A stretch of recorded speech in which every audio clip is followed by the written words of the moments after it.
नमस्कार, मैं हूं संजय शर्मा। आप देख रहे हैं 4 PM गुजरात। गुजरात लॉबी बड़ी चालाकी के साथ कुछ खेल करना चाहती है।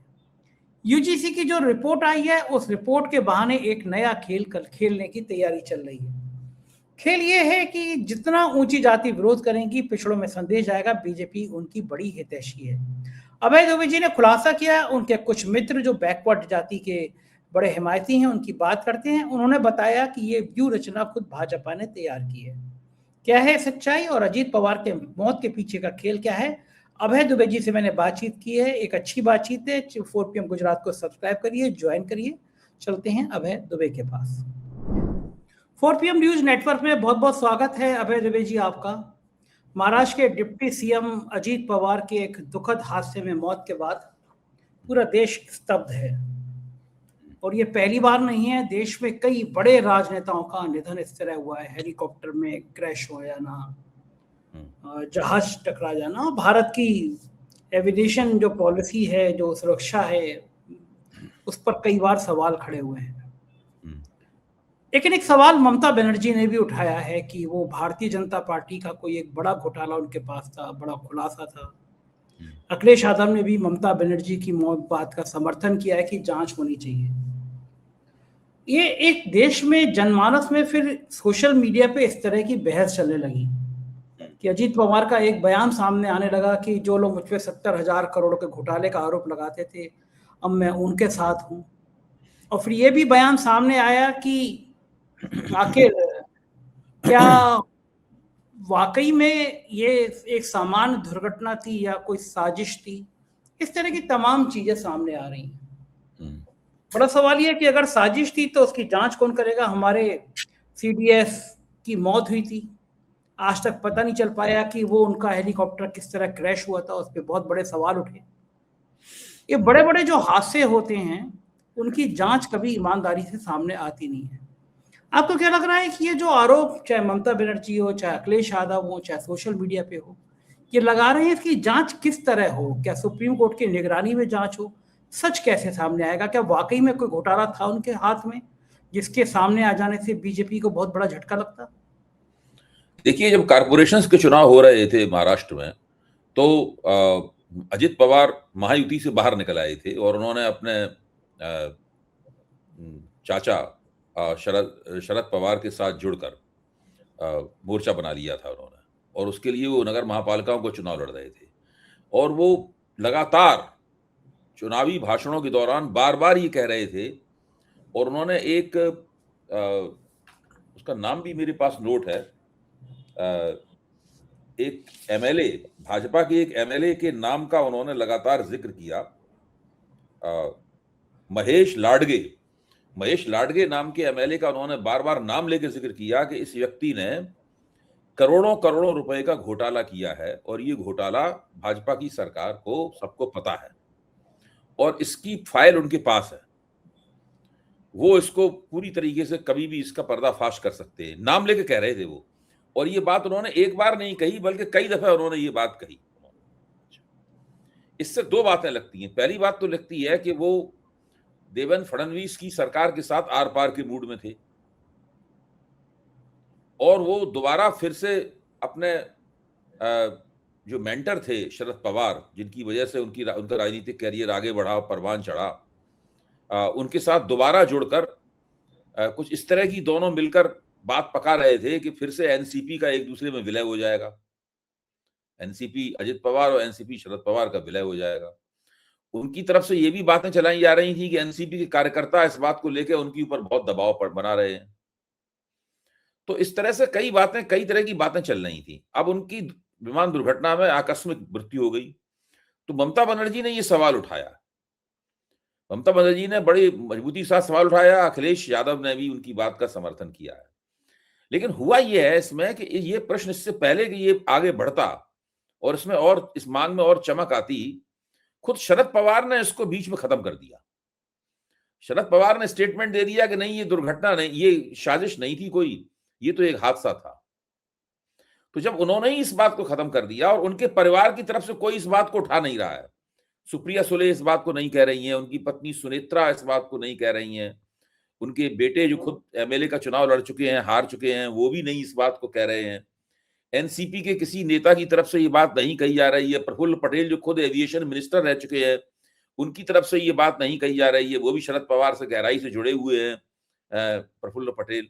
तो इसकी वजह से ये चीज जो ममता बनर्जी ने आरोप लगाया है, ये आगे बढ़ नहीं रही है। असल में ये वहीं उनके आरोप पे ही जाकर रुक गई है। अगर इनके परिवार की तरफ से कोई बात कह दी जाती ना, तो ये बात बहुत और ज्यादा आगे बढ़ती।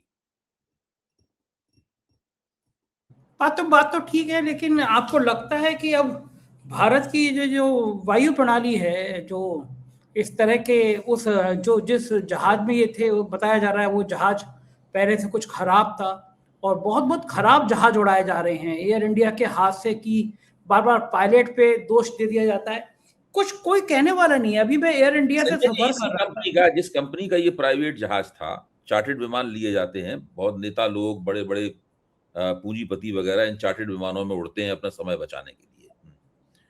तो ये विमान, इसी कंपनी का विमान 2023 में मुंबई एयरपोर्ट पर क्रैश हो चुका है। वो भी लैंडिंग होते समय क्रैश हुआ था, उतरते समय क्रैश हुआ था। और ये भी विमान लैंडिंग के वक्त ही गिरा है ऊपर से। वो तो जमीन पे उतरते वक्त उसका दिखाया जा रहा था टीवी के ऊपर, उतरते वक्त क्रैश हुआ था और 2 टुकड़े हुए थे उस विमान के। और ये विमान तो ऊपर हवा से नीचे ऐसे गिरा जैसे कि इंजन में बिल्कुल दम खत्म हो गई हो, और सीधा जमीन ऊपर से आगे जमीन के डेड ड्रॉप जिसको बोलते हैं, इस तरीके से विमान गिरा, और जिसमें सब लोग बैठे थे, सारे के सारे लोग मारे गए। तो इसकी जांच तो निश्चित रूप से होनी चाहिए। अगर ये साजिश नहीं थी तो ये भयानक किस्म की लापरवाही और खराब किस्म के नागरिक उड्डयन का नमूना है, जिसका भी आपने जिक्र किया। बहुत ही घातक नागरिक उड्डयन का नमूना है।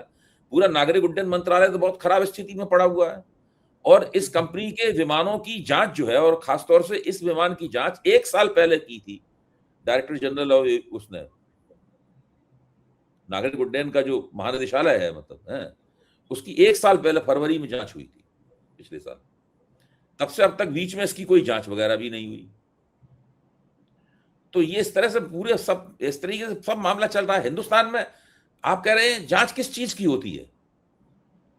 क्या जो बैसरन घाटी में जो रक्तपात किया आतंकवादियों ने, उसकी कोई जांच हुई? क्या पुलवामा वाला जो आतंकवादी हादसा था, उसकी कोई जांच हुई या जांच का कोई नतीजा निकला? किसी चीज की कोई जांच नहीं होती भारत में। खासतौर से मोदी जी के निजाम में तो नहीं होती जांच। यहां तो जांच की परंपरा ही समाप्त कर दी है लगभग इन्होंने। बैठे रहते हैं हर चीज की रिपोर्ट लिए हुए, और जिस चीज की खुद जांच कराते हैं उसकी रिपोर्ट लागू नहीं करते। जैसे कि इन्होंने रोहिणी कमीशन आपने जांच का जिक्र किया, अजित पवार के मामले थोड़ा हटके सोचिए। जस्टिस रोहिणी की कमीशन इसी सरकार ने बैठाया, कई बार उसको विस्तार दिया गया, एक्सटेंशन दिया गया। अंततः जब उसकी 7-8 बार एक्सटेंशन दिया गया, अंततः जब उसकी रिपोर्ट आई, राष्ट्रपति को सौंप दी गई रिपोर्ट। आज तक सरकार उस रिपोर्ट पे बैठी हुई है। वो पिछड़ी जातियों के बारे में रिपोर्ट थी, थोड़ा बहुत जो लीक हो गई थी बात, उस पर हमने और आपने 4 PM पे विचार भी किया था, मुझे याद आ रहा है अभी। अब वो बैठे हुए, सरकार बैठी हुई है। आप सोचिए, अगर सरकार उस रिपोर्ट में निश्चित रूप से शिक्षा संस्थानों में ओबीसी की जो स्थिति है उसके बारे में भी कोई बात होगी। इतना बड़ा जांच आयोग बैठा था। आज यूजीसी को लेकर जो हंगामा हो रहा है सारे देश में, यूजीसी की इक्विटी कमेटी को लेकर, अगर रोहिणी कमीशन की रिपोर्ट की बात का कुछ उसमें सिफारिश होती, उस पर अमल करते, कुछ भी नहीं पता है कि भाई ये जो हंगामा हो रहा है उसका रोहिणी कमीशन की रिपोर्ट में कोई उस सिलसिले में कोई परिप्रेक्ष्य मिलता है कि नहीं मिलता, उससे कुछ भी नहीं मालूम है। तो ये तो स्थिति है सरकार की। ये सिर्फ राजनीतिक तिकड़म करने में लगे रहते हैं। इनके साथ क्या है कि ये हर चीज को राजनीतिक तिकड़म के रूप में देखते हैं और कहते रहते हैं कि हम राष्ट्रवाद सामाजिक एकता कर रहे हैं। विकास, राष्ट्रवाद और सामाजिक एकता, 3 फिक्रे बोलते हैं बस केवल, और हर चीज में राजनीतिक तिकड़म करते हैं। सब सरकारें राजनीतिक तिकड़म करती हैं, सब पार्टियां करती हैं, लेकिन इन्होंने उसके सारे रिकॉर्ड तोड़ दिए। ठीक बात है। अच्छा, अगर ये पूरे देश में यूजीसी को की जो ये नए नियम हैं, इनको लेके, कमेटी को लेके बड़ा विवाद चला हुआ है। अब सरकार के सामने गले की हड्डी बन गए हैं। पहली बार ऐसा हो रहा है कि जो अगड़ी जातियां हैं वो भी सड़कों पे आ गई हैं। सिटी मजिस्ट्रेट ने बरेली इस्तीफा दे दिया। बदले में एक जीएसटी के असिस्टेंट कमिश्नर उसने इस्तीफा दे दिया। हालांकि उसके बाद में सामने आ रहा है वो फर्जी डिग्री से नौकरी कर रहा था। और ये अब उसके विरोध में पिछड़े और दलित संगठन भी सामने आ गए कि ये कमेटी बिल्कुल ठीक है। यानी अब सरकार के गले की फांस बन गई है। ये ऊंची जातियां जो भारतीय जनता पार्टी की प्रबल समर्थक थी, ब्राह्मण ठाकुर, अब वो बहुत नाराज हैं। उनके तमाम बीजेपी के लोगों ने इस्तीफे दे दिए। और अगर अब इस कमेटी की रिपोर्ट को लागू नहीं करेंगे तो पिछड़ी और दलित जातियां नाराज हो जाएंगी कि भैया आप ऊंची जातियों के प्रेशर में आ गए। तो अब क्या सरकार खुद चाहती है कि मामला सुप्रीम कोर्ट चला जाए और स्टे मिल जाए, किसी तरह गले की हड्डी निकल जाए, या फिर अब रास्ता बचता क्या है सरकार के पास? सुप्रीम कोर्ट इसमें स्टे देगा नहीं। ये मैं कोई वकील नहीं हूं, जज नहीं हूं, मैं पहले से बता रहा हूं सुप्रीम कोर्ट इसमें स्टे नहीं देगा। क्यों नहीं देगा स्टे, मैं बता देता हूं आपको। सुप्रीम कोर्ट के कहने पे ही संसद में समिति बनी थी, जिस समिति की चेयरमैनी दिग्विजय सिंह जो कांग्रेस के नेता हैं उनको मिली थी। उस समिति में चार कांग्रेस के सांसद थे, 16 भाजपा के सांसद थे, बाकी 4-5 विपक्ष के और विपक्षी पार्टियों के सांसद थे। 16 भाजपा के सांसद थे, यानी भाजपा की उसके अंदर हद से ज्यादा बहुमत था भाजपा के पास। उस कमेटी ने विचार किया और सुप्रीम कोर्ट के कहने पर जो ड्राफ्ट बनाया गया था उस ड्राफ्ट की उन्होंने जांच की कि भाई उच्च शिक्षा संस्थानों के अंदर कमजोर जातियों के हितों की सुरक्षा कैसे की जाए और उनको जो अपमान और उनको जो पक्षपात झेलना पड़ता है, भेदभाव झेलना पड़ता है, उसकी कैसे रोकथाम की जाए। पहले से नियम बने थे, उन नियमों को सुप्रीम कोर्ट ने पाया कि ये नियम कमजोर हैं, इन नियमों को और सख्त किया जाना चाहिए। इसके लिए दिग्विजय सिंह कमेटी ने जांच की। दिग्विजय सिंह कमेटी ने जो सिफारिशें की उसमें 2 सिफारिशें अलग तरह की थी कुछ, संजय जी।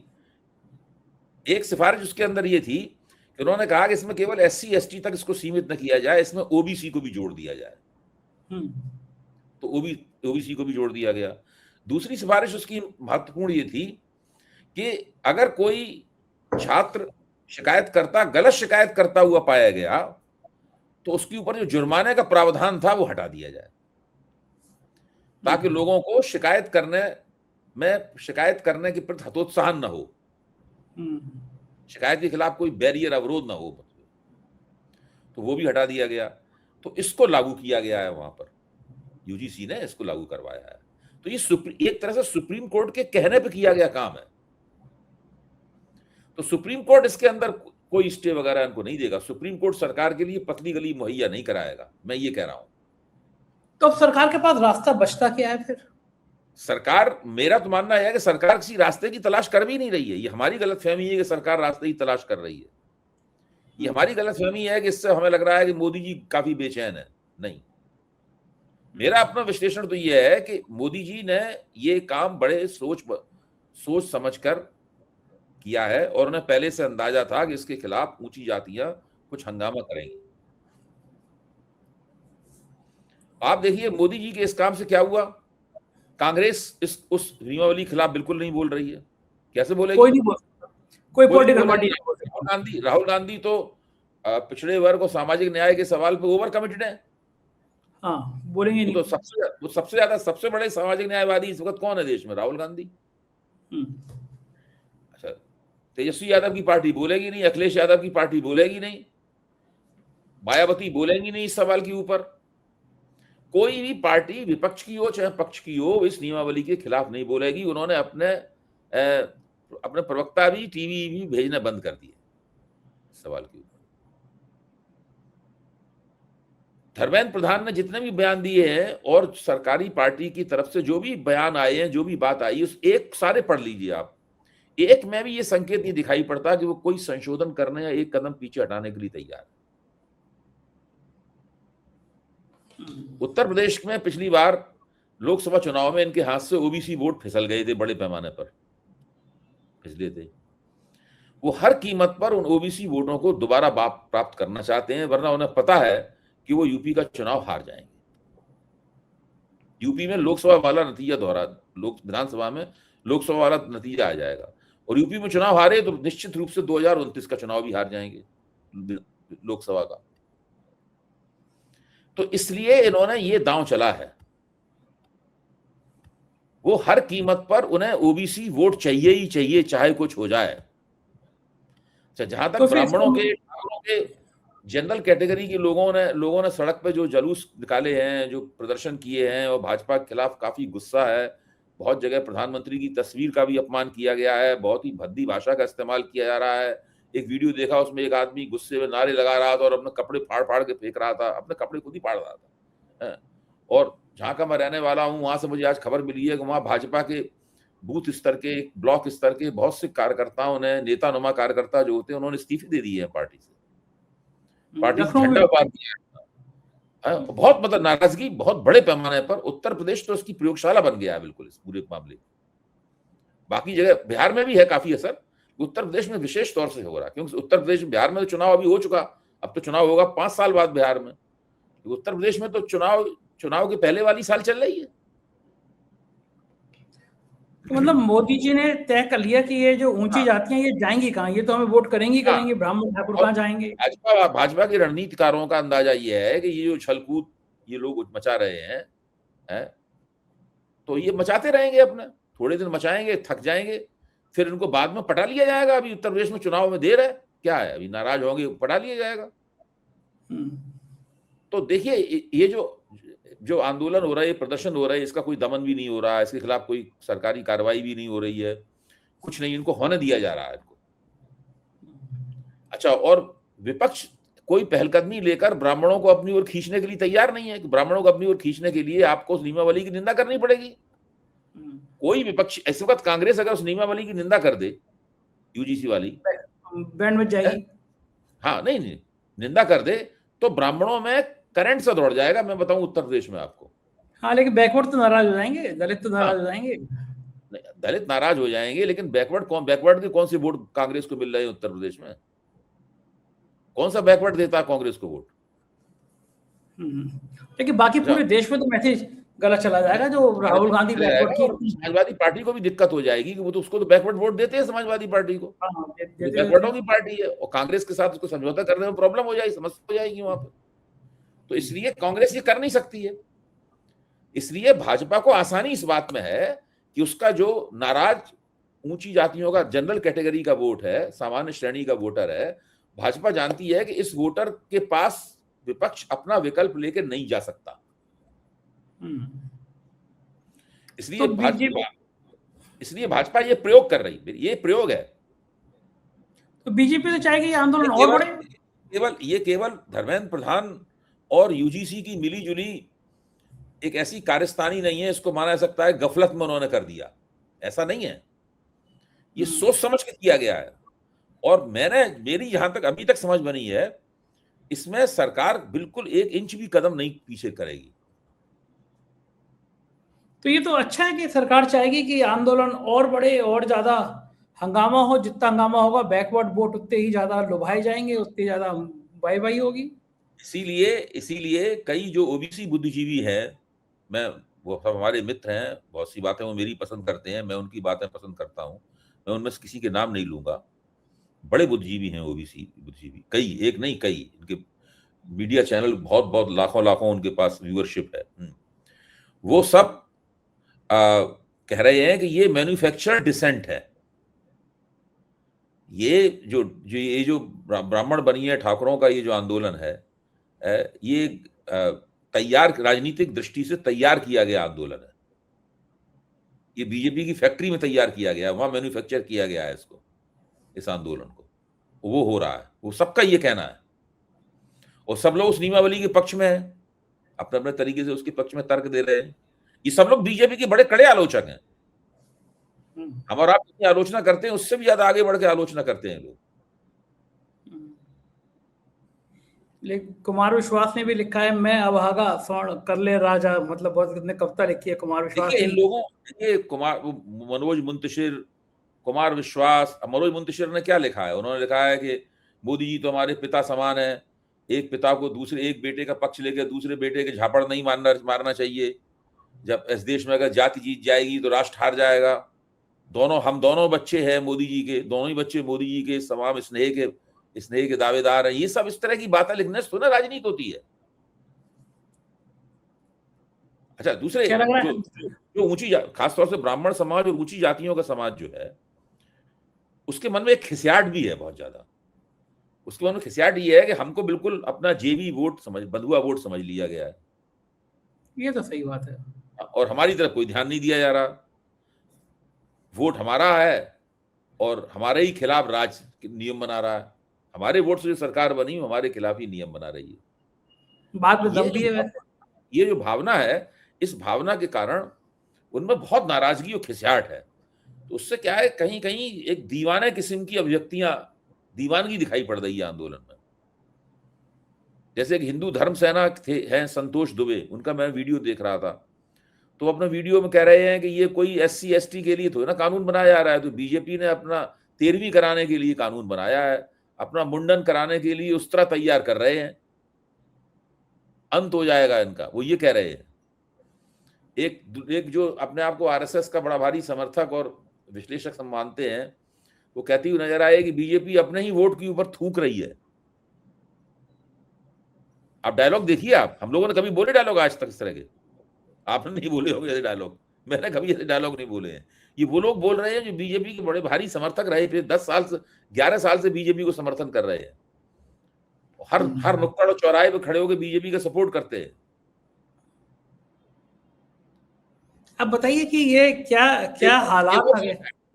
एक और है जो बीजेपी के बड़े भारी समर्थक हैं, उनका बड़ा जबरदस्त उग्र राष्ट्रवादी हैंडल है उनका।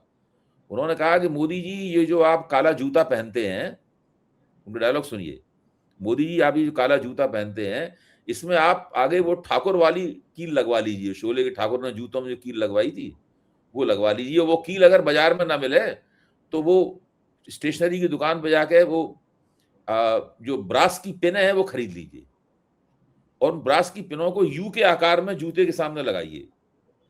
फिर धर्मेंद्र प्रधान को वहां बुलाइए अपने पास, फिर उनके दोनों नितंबों पे जोर से लात मारिए, इतनी जोर से मारिए लात कि वो यूं छप जाए उसके ऊपर, उसमें से खून भी गिरे।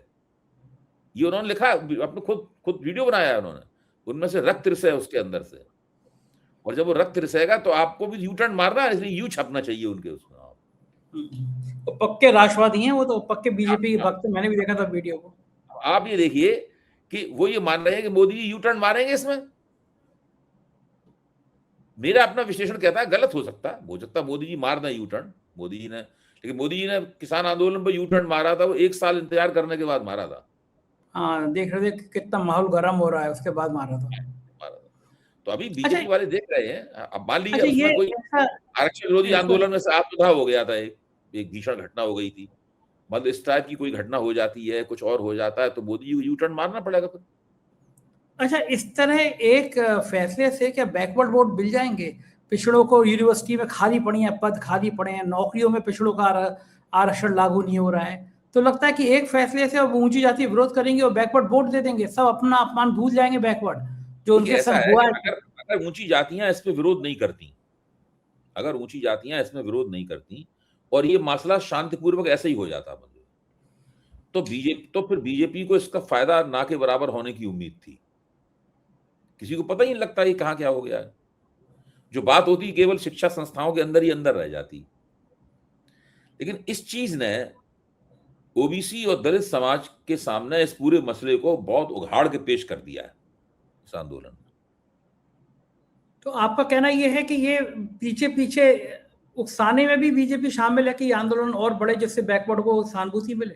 ये ओबीसी बुद्धिजीवियों का वो है, दावा है। मैं नहीं मानता कि बीजेपी उकसा रही है, क्योंकि एक बार जो जिन्न बोतल से बाहर निकल जाता है, फिर आप जिन्न को अंदर नहीं डाल सकते उसमें बोतल में, क्योंकि जिन्न बोतल से बहुत बड़ा हो जाता है फिर। ठीक बात है। हाँ, अगर मान लीजिए आंदोलन का जिन्न निकल गया बाहर और बड़ा हो गया, तो फिर क्या होगा? फिर मोदी जी के आदेश से दोबारा थोड़ा चले जाएगा बोतल में।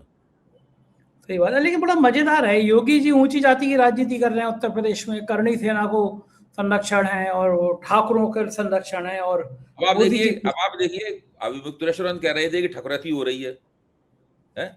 उन्होंने कहा, तो इधर इस आंदोलन में तो ब्राह्मण भी हैं और करणी सेना भी निकल आई है, दोनों एक साथ आ गए। दोनों एक साथ आ गए। तो इसमें कुल मिलाकर जो ऊंची जातियों का समाज है, खासतौर से ब्राह्मण ठाकुर बनिया, अब इसमें पटेल या जाट वगैरह को इतना अभी योगदान दिखाई नहीं पड़ रहा है, लेकिन ये योगदान भी बढ़ सकता है। जैसे कल मेरे एक मित्र ने बताया कि पश्चिमी उत्तर प्रदेश में बहुत से लोगों ने अपने घर पे पोस्टर लगा दिया है कि हम सवर्ण हैं, हमारे यहाँ बीजेपी वाले वोट मांगने ना आए। मतलब इस प्रकार की जो बात हो रही है वो कुल मिला के भारतीय जनता पार्टी के लिए इस हालत में मामला पहुंच सकता है कि फिर वो उसको प्रबंधित ना कर पाए, हालात बिगड़ सकते हैं, आप बोतल को दोबारा जिन में न डाल पाए। अब देखिए ये कहां तक जाता है। बिल्कुल ठीक बात। अब देखते रहेंगे, नजर बनाए रखेंगे। बहुत बहुत शुक्रिया अभय जी, आपने मुझसे बातचीत की, शुक्रिया, थैंक यू। ये तो अभय दुबे जी, पूरी बातचीत आपने सुनी, कैसी लगी बातचीत बताइएगा जरूर, शुक्रिया, थैंक यू।